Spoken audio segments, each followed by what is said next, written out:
25 लाख बर' दं होनदों सासेबो गनाय नङा जों गासिबो थैलांजोबगोन आरो बिनि दायनिगिरिया आं दिनै एबसुनि सासे सोद्रोमा हिसाबै बुंगोन जायफोरा दिनै बर'नि दिनैनि आंनि गोदान मोनसे भिडिअ नोंथांमोनखौ बरायहरनाय जाबाय। बे भिडिअ क्लिपनि गेजेरजों नोंथांमोना नुखाबाय जानांगौ जोंनि बर'फ्रा सासेबो गनाय नङानो। बिनि जाहोना मा? बे भिडिअ क्लिपाव बिथाङा गेदेमा सारा मा बुंदों नोंथांमोना भिडिअखौ जोबजासिम नायलाङोब्ला बुजिगोन। नोंथांमोनाहाय बे भिडिअखौ जोबजासिम नायनानै माबायदि मोनदों, बिथाङा बुंनाया सैथो नंगौना नङा नोंथांमोनाहाय फोरमायहरदो कमेन्टआव। 25 लाख बर' दं होनदों सासेबो गनाय नङा जों गासिबो थैलांजोबगोन आरो बिनि दायनिगिरिया आं दिनै एबसुनि सासे सोद्रोमा हिसाबै बुंगोन जायफोरा दिनै बर'नि माहारियारि सम्पदखौ बुंसोयो। बर' हारिया जुदि फैनाय समाव माबा मोनसे गाज्रि थासारि गोग्लैब्ला धंस गोग्लैब्ला बिनि दायनिगिरिया बैबायदि सुबुङा जागोन जायफोरा बर' हारिखौ गाज्रि गाज्रि मुं सोनानै हाखराव गोलैनो नागिरो। दुलाराय बर' फरायसा आफादा जों रावखौबो जों निमाहा होआ। मानोना 17टा गामिनि रायजोआ बे दारकुसि ओनसोलाव जेसेबां जुग जुग रायजो जागोन बै समसिम दारकुसि दखरा दुलाराय बर' फरायसा आफादाबो थांनानै थागोन रायजो। मानोना जों जाबाय नोंथांमोननि मोनसे फरायसा आफाद। आरो दिनै आं बुंगोन बे 17टा गामिनि बर'फोरखौ जुदि सोरबा आसि देखायनानै बाथ्रा बुंदोंब्ला जोंनि बर'आनो जा गुबुनानो जा दारकुसि दखरा दुलाराय बर' फरायसा आफाद, तामुलपुर जिल्ला दुलाराय बर' फरायसा आफाद आरो दुलाराय बर' फरायसा आफादा बैबायदि सुबुंनि थाखाय जों थैथांजों जुजिगोन। नोंथांमोना गिनो नाङा रायजोफोर, जों दङ। मानोना दुलाराय बर' फरायसा आफादा 57 इयार्स जाबाय मुगानि आगदारि बानेश्वर बसुमतारिया आफादगिरि जाजेननायनिफ्राय, गाहाय जादेर कनकेसन नार्जारिया गाहाय जादेर जाजेननायनिफ्राय नोंथांमोननि अननायाव देग्लाय 57 इयार्स खम बाथ्रा नङा रायजोफोर। बियो गल्डेन जुबलि जालांबाय जोङो आरो आथिखालाव आं दुगागोनसो नोंथांमोनखौ लानानै नर्थ इस्टआवनो जोंखौ साबसिन फरायसा आफाद दङब्ला दुलाराय बर' फरायसा आफादखौ बुंनाय जायो। आं बुंनाय बाथ्रा नङा बियो। मिनिस्ट्रि अफ होम एफेयार्स इन्डियानि होम मिनिस्ट्रिनिफ्राय जोंनाव मेसेज फैदों जायनि थाखाय दाख्लै नरेन्द्र मदिया दाख्लै 15 नभेम्बराव दुलाराय बर' फरायसा आफाद, बर' थुनलाइ आफाद, दुलाराय बर' हारिमु आफाद आरो गान्धी हिन्दुस्तानी साहित्य सभा निउ दिल्लीनि दाख्लै बिथाङा जोंनि हाबाफारिखौ आं गोसोआवनो मोनबाय। 2020 मायथाइनि 23 जानुवारि मोनसे सुक्ति जालांबाय। बे सुक्तिखौ लानानैबो सम सम जोंनि गेजेराव जोंखौनो जोंनि थैनि सोमोन्दो गोनां मानसिफ्रानो रायजो राजानि गेजेराव फैनानै गुलुं गुजुं खालामबाय थायो रायजोखौ। इलेक्सन फैबा सम जाब्ला नोंथांमोननि गेजेराव फैगोन, दारकुसियाव फैगोन। मानो बिदि जानो खालाय? मा खालामनो नागिरदों एबसुखौ? बर' थुनलाइ आफादखौ मा खालामनो नागिरदों? दुलाराय बर' हारिमु आफादखौ मा खालामनो नागिरदों? गाबोन समफोर जुदि दारकुसि दखरा दुलाराय बर' फरायसा आफादखौ जुदि सानफ्रोमबो गाज्रि गाज्रि बुङोब्ला बे दखरा आफादा बेवहाय दङ। बे थानायानो जोंनि थाखाय जथेस्थ'।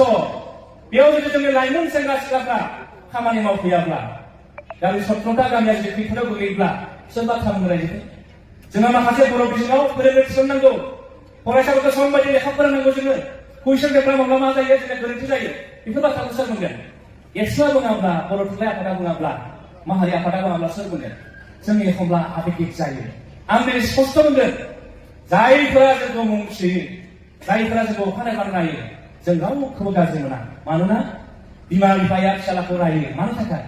फिसालाया भुल खालामोब्ला बिमा बिफाया रायजोखौहाय मोजां जाफिननानै रायो। जोंबो सानो जायफ्रा जोंखौ दुसियो, क्रिटिसाइज खालामो, जों बिथांमोनखौ जोङो मब्लाबो रायफेराखै। नाथाय सोंखारिनायनि मोनसे मा थायो? लामा थायो। नोंथाङा सोंखारि जोंखौ, नाथाय नोंथाङा सोंखारिल' जाया। जों मा मावनांगौ आसि देखायनानै होयो।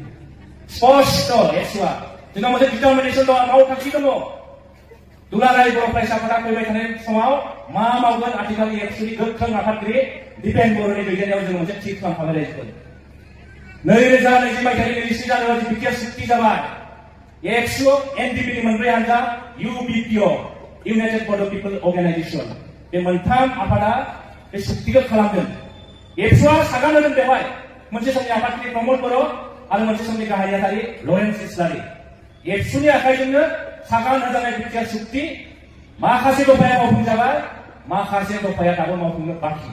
आरो फैबाय थानाय समाव दुलाराय बर' फरायसा आफादा बिटिआरनि मोनफ्रोमबो दफाखौ मावफुंनो थाखाय जोङो थि जाबाय रायजोफोर दायो मा मावदों आं नोंथांमोननो फोरमायनायजों लोगोसे नोंथांमोनखौ आंहा दिनै बिबान लानो खावलायबाय दालकुसि ओनसोलनि 17टा गामिनि रायजो राजा बे ओनसोलनि मेलेमजिबि फोरोंगिरि समाजखौ दैदेननाय समाज सिबियारि नोंथांमोना अननानै मोननैसो बिबानखौ लानो नांगोन आथिखालाव बर' हारियाव नुजानाय जेंनाखौ सुस्रांनो थाखाय नोंथांमोना दुलाराय बर' फरायसाफोरखौ मदद होनांगोन आं बेखौसो नोंथांमोननो खावलायगोन आं बुंनोसै 3.1 जोंनि बिटिआर सुक्तियाव लिरनाय दङ मा लिरनाय दङ जोंनि सिमनाया सनितपुर बिश्वनाथ हाबसे हाबनानै लखिमपुरनि 17टा बर' गामिया हाबनांगौ रिभिनिउ हिसाबै 9टा बर' गामि दा जोंनि गेजेराव आं फैफिनलायबाय हाबा जाया होननानै बुङो ना रायजोफोर थांनाय बोसोराव आसाम सरकारा बिश्वनाथ आरो सनितपुरनि 60टा बर' गामिखौ जोंनि बिटिआराव हाबबाय बे 60टा बर' गामिया डेभेलपमेन्टनि खामानिया उदालगुरिनि डिसिआ मावगासिनो दं रायजोफोर दाख्लै 21 सेप्तेम्बर आसामनि गिबि मन्त्रि डक्टर हिमन्त बिश्व शर्मा जों बिथांजों सावरायदों दुलाराय बर' फरायसा आफादनि मानसिफोर आफादनि दिपेन बर'नि दैदेननायाव 12 जुनिया ग्रुप 21 सेप्तेम्बराव सावरायनायाव जेब्ला आफादगिरिया बुंदों दादा लखिमपुर जिल्ला नौখন गाঁও बर' ঔদ্যোগিক অঞ্চল বিটিআর চুক্তিত অন্তৰ্ভুক্ত কৰাৰ কথা আছিলে আপুনি কেতিয়া কৰিব जेब्ला बिथांखौ सोङो आं बर'नो होनोसै बिथाङा होनदों जे दायो आङो लखिमपुर जिल्लानि बे 9टा बर' गामि सुबा हिसाबै 17टा बर' गामि बे बर' गामिखौ जुदि आङो बिटिआराव सोयोब्ला लखिमपुरानो दावराव जागोन जाया होमबा सोदानो बागोन बिथांमोना दा ओंखायनो मोनसे खामानि मावनोसै नामा दिपेन মই এটা কাম কৰো নেকি मा खामानि मावनो नागिरदों बिथाङा बे लखिमपुरनि किमलुगुरिनि 9टा बर' गामिखौ बिश्वनाथाव सोनो नागिरदों आरो बिथांमोना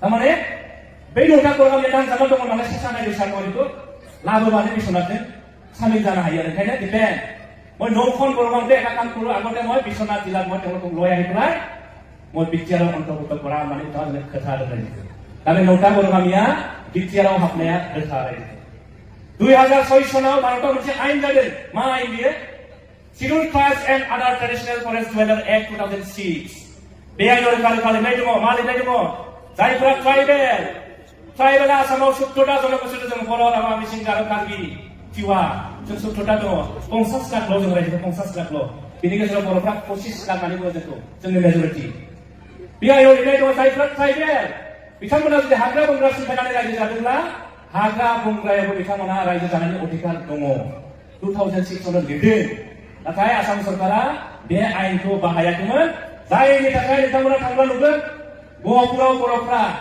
72 इयार्स जाबाय हानि मोनथायखौ मोनाखैमोन मोनसे समाव जोंनि प्रमिला रानी ब्रह्म बिथाङाबो आसामनि फरेस्ट मिनिस्टार जादोंब्लाबो बिथाङा बागासिफोर आरो जोंनि गहपुरनि दैमालुनि बर'फोरनो हानि मोनथायखौ होनो हायाखैमोन मानोना आयेनखौ बाहायाखैमोन दा आयेना जे बाहायजानांगौ इन्डिया जे आयेन खालामदों ओंखायनो 27 जानुवारियाव बेखौ जोङो मोनसे क्ल'ज हिसाबै लाबोदों आरो लाबोनाय लेखा आथिखालनि जोंनि आफादगिरि गोख्रों आफादगिरि दिपेन बर'आ आसामनि गिबि मन्थ्रिखौ खावलायनायाव 6 जन एमएलएखौ लिंहरदों रायजोफोर 6 जन एमएलए सोर सोर बिलाय गहपुरनि बिहारिनि सतियानि राङापारानि बिश्वनाथनि आरो धेकियाजुलिनि 6 जन एमएलएखौ लिंहरना बुंदों जोंनि एक्सुवेलि प्रेजेन्सआव मा होनदों चिफ मिनिस्टारा 2006 नि आयेन बादै बिश्वनाथ सनितपुरनि जायफोर बर'फ्रा साहा ओनसोलाव हाग्रा बंग्रा सिफायनानै रायजो जादों 100 जन नोंसोर 6 जन एमएलएआ बर'फोरनि थाखाय खामानि मावनांगौ नोंसोर खुनु उल्था खामानि मावनाय मोननाय नङा होननानै बिथाङा धमखि होदों